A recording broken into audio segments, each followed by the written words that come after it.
Grabe yung intro natin. So far, nakakahiya talaga itong si Sandro Marcos. Kanino siya nagmana? Lutang ba siya? Sabaw ba siya? Hay ba siya? Meron din ba siyang bisyo? Kasi iba itsura dito ngayon mga kababayan. Parang Sandro Marcos, apakayaman yun naman, pero parang ang dugyot mo. Parang ang dumi-dumi mong tingnan. And then, ano ba to? Bulol ka lang ba sa wikang Filipino or mas commonly known nyo as Tagalog? At hindi mo ba mahal ang sariling wika ng Pilipinas or lengguwahe? Kaya ka nagkakanda utal-utal? Mas bihasa ka ba sa wikang Banyaga? Ang taray, parang buwan ng wika ngayon mga kawan. Mas bihasa ka ba sa wikang Ingles? Ha, ganon? Kaya ka nagkakanda utal-utal? Hindi ka naman bihasa sa dialektong Ilocano. Tama mga kababayan? Hindi naman siya sanay sa kanilang lengguwahe or whatever that is sa northern part of the Philippines. So ano ka, masyado ka lang elite. Alam niyo mga kababayan, despite na may mga kakilala tayo na parang gusto, kasi may mga kamag-anak kaming ganyan, no? Yung mga tipong mga rich or maybe yung iba sa kanila social climber lang talaga. Mamaya natin pag-usapan yung pagkapahiya ni Sandro. I-play naman natin yung video na hindi naman siya talaga nagbubakel-bakel, pero lutang talaga siya. Hindi ito about yung pagiging eloquent or pagiging articulate, ganon, or pagiging matatas sa sarili nating wika, pero parang may something yung kanyang pagiging lutang, pagiging sabaw kung bakit siya nagkakamali sa kanyang mga speech. Ano ba ang speech sa Tagalog? Talumpati or something, di ba? Oh, taray, Filipino major, Princess Mami. So, where were we? May mga kakilala kasi tayo mga ate at kuya na parang ganun yung ginagawa nila, no? Mula pagkabata, yung kanilang mga anak ay sinasanay nila sa wikang Ingles. So, sa pakikipag-usap, ganyan, ganun na agad sa mga bata, no? Ini-English agad nila. Tapos yung mga pinapanood ng mga bata rin, ng mga TV shows, halimbawa, or mga YouTube videos, mga English din. To be fair, mga ate at kuya, mas madaling pag-aralan ang wikang Ingles kesa sa wikang Filipino. Kasi mas maigsi ang English words kesa sa Filipino equivalent niyan. Mag-isip tayo at siguro mag-comment kayo sa comment section. Halimbawa, yung word na ako, no? Ako. Pero mo yung 3 letra yon. Whereas kung sa English words, I lang yon, letrang I lang, I. O kaya me. Di ba mas maigsi? O halimbawa naman ay, ano pang salita? Kalsada. Right? Sa English, road. Mas maigsi. Your road. Ang taray, your road.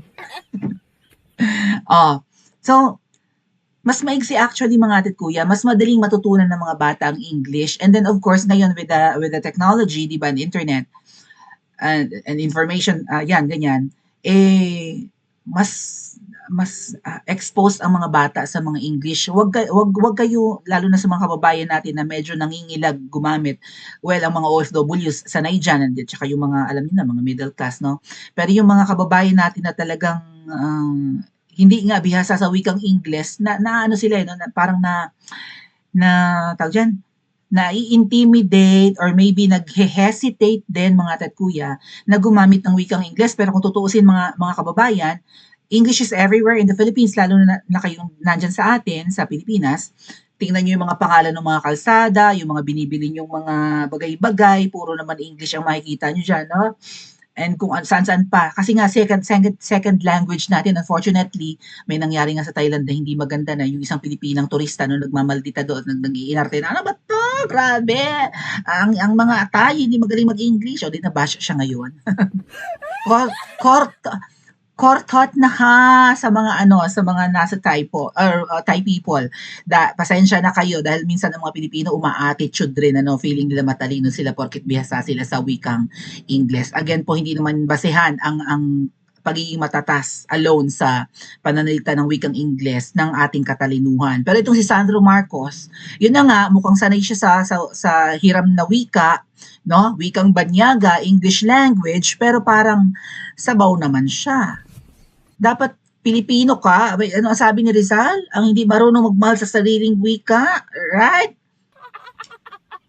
Ay higit na higit na malansas sa bulok na isda, something-something. So mahalin mo ang sariling atin, mahalin mo ang sariling wika.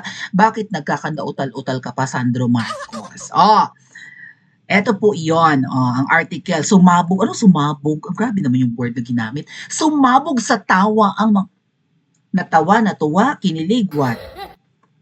Sumabog sa tawa ang mga tao nang basahin ni Sandro Marcos ang prepared speech nito. Hindi kasi na-edit ang prepared speech na para sana sa kanya. So proxy si Sandro. Yun ay speech nung tatay niya, and since hindi nakadalo, mukhang sumakit ang sumbong, I don't know. Akla si Bongbong, akla si Bongbong, paborito ang saging, ipinalsak sa sumbong. Alam niyo yung kantang yun? Parang may ganyan sa ano natin, sa YouTube natin, ano? Sa ating channel rather. Kasi na, hindi kasi na-edit ang prepared speech na hindi nakadalo sa sabing event dahil na ospital. Tama nga ako mga ate kuya.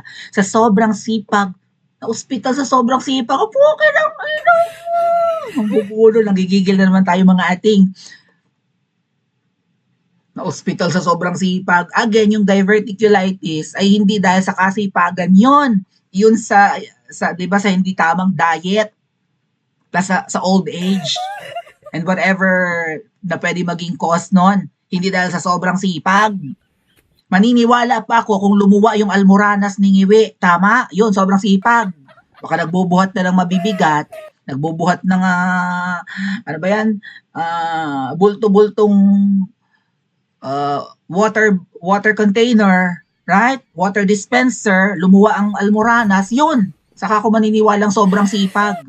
Pero yung diverticulitis, hindi pa, ano ba yan? Sa puso yun, di ba? Yung sakit ni Ngiwi, as per Dean Chase, may screenshot siya ng conversation niya ng, I think, taga Malacanang, if not a nurse or doctor there, na bigla raw nanikip ang dibdib ni Ngiwi. Kaya nga, sabi nga ni Rowena Guanzon, at nagtatanong si Rowena Guanzon, hindi kayo na-overdose kang Ngiwi?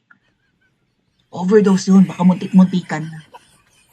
Naagapan lang siguro mga ating, no?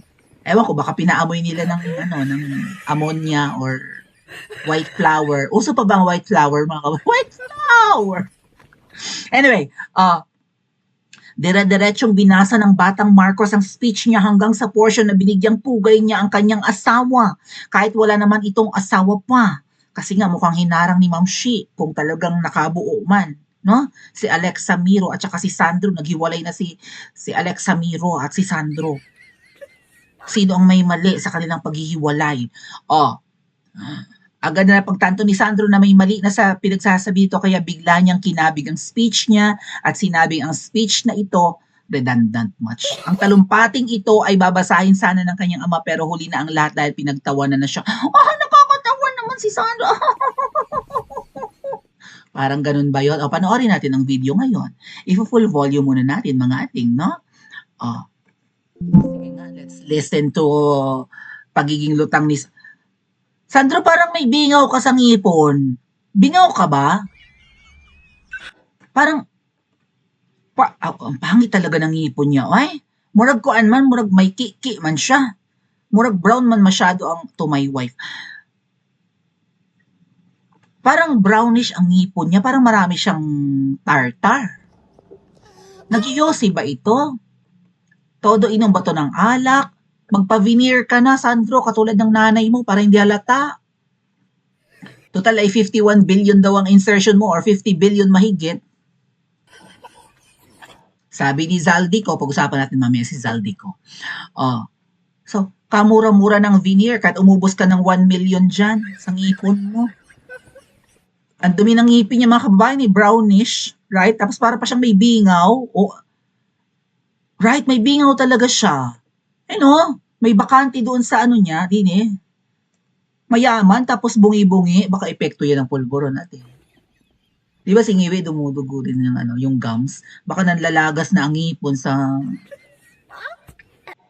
Baka mamaya, baka sulfur laklak din ito ng wine, no? Kaya nagkakastain ang ngipon. Hindi naman sila lahing incheck. I would understand kung mga incheck ito dahil mahilig magtsaa, right? Ang mga Hapon ba, mahilig din, shoutout po sa mga nasa Japan.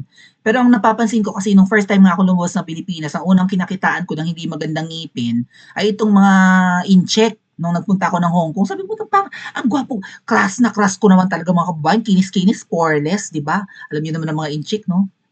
Lalo na yung mga Maya, mga mayayaman. Ang kinis, poreless, mas makinis pa sa babae, maputi, pino, wala ka makikitang ano, bako or what. Nung ngumiti, inang ang ipon, kulay brown. Yung pala, mahilig lang sila magtsaa, kaya sila makinis, no? Shoutout kina Ate Ruty dyan na mahilig magtsaa. Ate Jasmine, nandiyan ba Ate Ruty? Right? Nakakakinis naman yata talaga ang tsaa mga ate at kuya. Kasi di ba ano yun, parang, anong meron sa tsaa na nakakakinis? Maybe it has antioxidants or what, right? Ganda ng mga balat ng mga inchik, di ba? Tsaka ng mga mahilig magtsaa. Yun nga lang ang ipon nila. Oh. Pero yung mga Pilipino naman, magaganda ang ipon kahit tagtsaa. But si Sandro, di man siya inchik. Anyway, pakinggan natin yung speech niya na parang ang corny naman. O sige. Balita pala si Sandro. Biglang napatigil sa gitna ng isang speech si Ilocos Norte Representative Sandro Marcos, pinangunahan ng presidential son ng paglulunsad ng PBBM Gabay ng Bayan program sa Lawag City. Hindi kasi nakadalo sa event ang kanyang ama. Sa gitna ng kanyang talumpati, biglang napatigil at nahiya si Congressman Sandro. Nabanggit kasi niya mga katagang my wife. Nilinaw ng presidential son na binabasa lang niyang speech ng Pangulo. Tikom si Congressman Sandro tungkol sa kanyang love life. Pero dati nang inamin ng aktres na si Alexa Miro na nagkaroon sila ng relasyon na tumagal ng 5 taon. Since I was young, I've been surrounded by educators. From my grandmother to my mother and now to my wife. Bear in mind, speech to ng tatay ko, hindi akin. I have seen. Just making that clear. As balikat pa eh. I have seen the countless sacrifices that teachers make every day. Ang mga teachers ang kausap niya.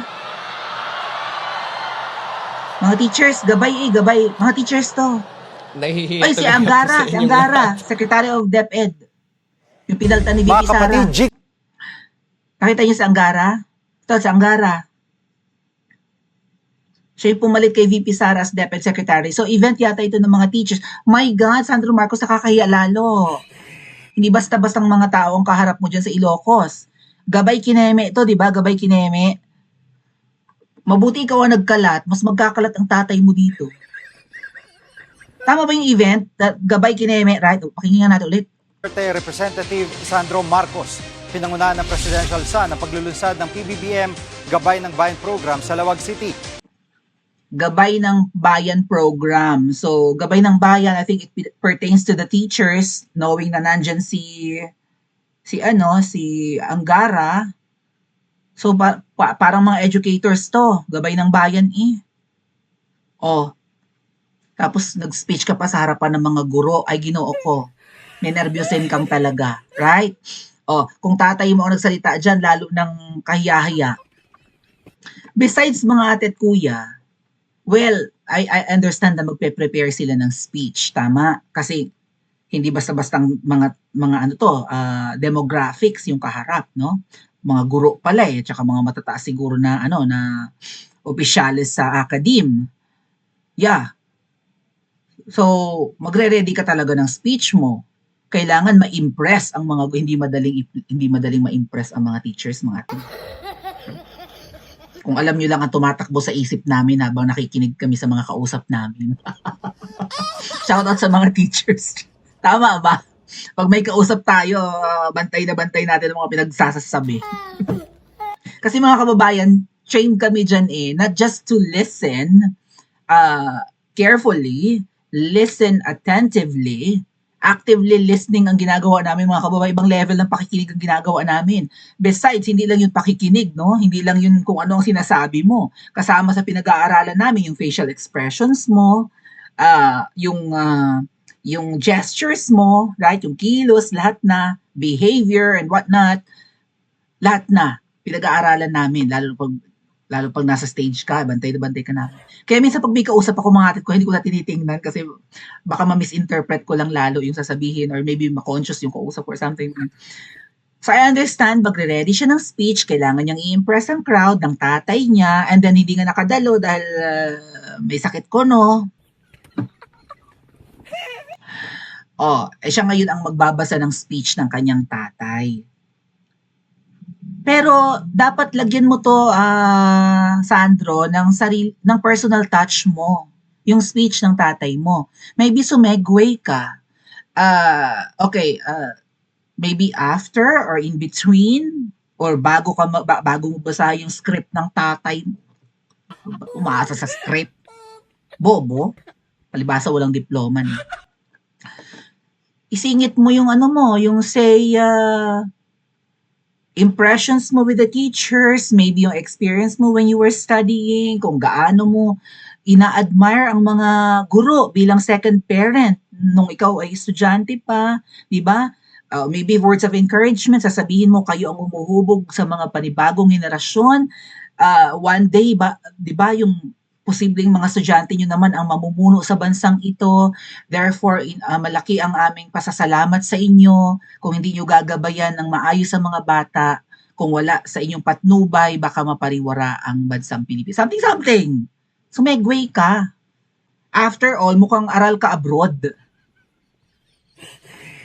So, yung binabasa niya English naman, di ba? So, bakit ka nabubulol, Sandro? Or anyway, speech ng tatay niya, so may wife nga, hindi naman niya asawa si Alexa, naghiwalay na sila. Siguro ano lang, na-conscious siyang bigla, binanggit niya yung my wife, single nga siya. Hindi naman niya asawa si Alexa. And totoo ba, Sandro, na naagasan yun? Na nakabuo kayo pero nawala? Nawala yung bata or tinanggal? Ba't kayo naghiwalay? 5 years na pala kayo. Mga kababayan, mahirap i-let go ang 5 years. Kalahating dekadang relasyon yun, mga kababayan. Besides, maganda si Alexa. Ayaw ba ni Liza Malu sa kay Alexa? Kinagkawalaan, sayang yun 5 years. Hindi kayo tatagal ng 5 years kung, 'di ba, kung hindi okay at smooth yung relationship nyo. Sino nagkamali? Ikaw o yung babae? Dahil ba siya artista? Dahil ba siya sexy star? Natutukso ba siya sa kanyang mga ka-love team? Or sa kanyang mga co-actors? Or baka ikaw ay may bisyo? May nakausap kasi ako, mga kababayan, na dating tao nila. Ito dapat i-share ko to sa Princess Maui too. Pero malimit ko na rin namang mabanggit. Merong dating tao, itong pamilya nila na tumiwalag na sa kanila. Alam to ng ibang mga ate ko kung sino yung tinutukoy ko. Ang sabi, kasi sabi ko noon nung kampanya, pwede bang makaharap namin kahit na yung mga anak lang, kung hindi namin makakaharap sina Marcos Jr. na yan kasi nga busy sa pangangampanya with VP Sara noong 2022. So kahit sino na lang sana sa pamilya, either yung asawa or yung mga anak, walang humarap sa amin. Tapos ang sabi sa amin nung tao doon sa headquarters na Yaningiwi, paglagpas yun ng Guadalupe, ay Bonnie Tulay ba tawag dyan? Ang sabi sa amin ay, nako, wag nyo nang pangarapin, makaharap nyo yung mga anak ng mga yan. Masasama ang ugali. Pinakasuplado ka raw, Sandro. At ang mga kapatid mo, sinasaktan mo. Diba sabi ko nga, itong panganay ang liit, yung pangalawa matangkad na payat, yung bunso ang pinakamatangkad. Right? Baliktad. Para unano siya, baka nakuha sa nanay niya, and then matangkad ng konti yung pangalawa, and then matangkad sa kanilang tatlo, pinakamatangkad yung bunso. Baliktad.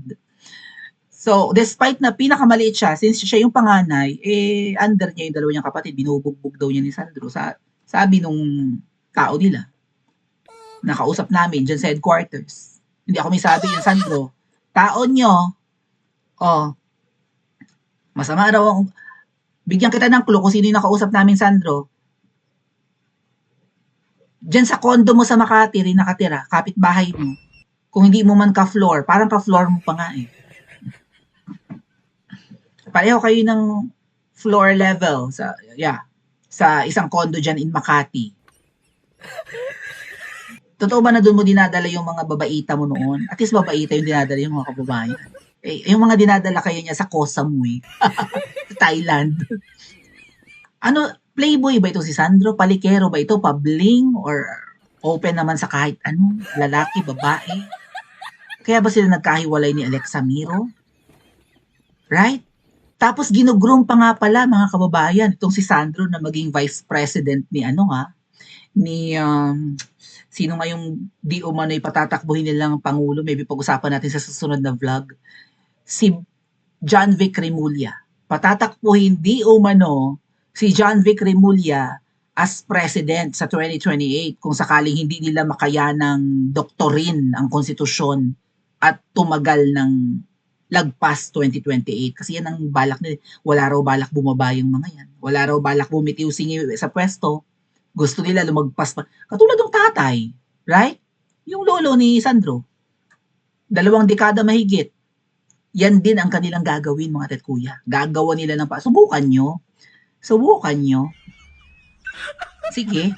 Pero kung sakasakali hindi nila mai-push yan, parang gusto talaga nilang history will repeat itself, mga tet kuya. No? Sumunod kayo sa saligang batas. 6 years ka lang iwi. Swerte kapag inabot ka pa ng 6 years. Huwag na huwag kang magkakamali. Okay? Pare-pareho tayong kumakain. Pare-pareho tayong dumudumi. Hindi kayo immortal. Tama, mga kababayan? Pare-pareho tayong magkakandatigok. Hindi kayo special. Hindi kayo royal blood. Hindi kayo superheroes. Tama, mga tatuya? Kung tinatablan tayo ng bala, huwag niyo sabihin anong klaseng balat meron sila. Huwag kayong magkakamali. Ginagago nyo na nga ang mga Pilipino eh. Mukhang balak nyo pang gaguhin habang buhay, habang panahon. So ang sabi, si Sandro Marcos daw patatakbuhin itong vice presidential candidate or katandem ni John Vic. Totoo ba, Sandro? Nangangarap ka rin? Eh paano ka iboboto ng taong bayan kung ultimo speech nga ng tatay mo eh? Hindi mo pa magawang ayusin. Speech ng tatay ko para sa inyo. My God, tatay mo umaasa sa speech. Hindi niya kayang kausapin ng heart to heart ang mga OFWs. Yes, plus itong mga guro, mga nasa academy, hindi niya kayang kausapin ng heart to heart. Akala ko ba masipag ang tatay mo? Pati di makapunta dyan. At ba't umaasa sa script? 'Di ba? Ayaw ilabas kung ano man ang nasa kalooban, kung ano ang kanyang mensahe para sa kaharap. Tapos ikaw, dekalibre ka ba para tumakbo as Vice President one day? Iboboto niyo ba si Sandro Marcos sakali siyang tumakbong VP or maybe Senator? Pa-comment po sa comment section at panoorin ang susunod na video.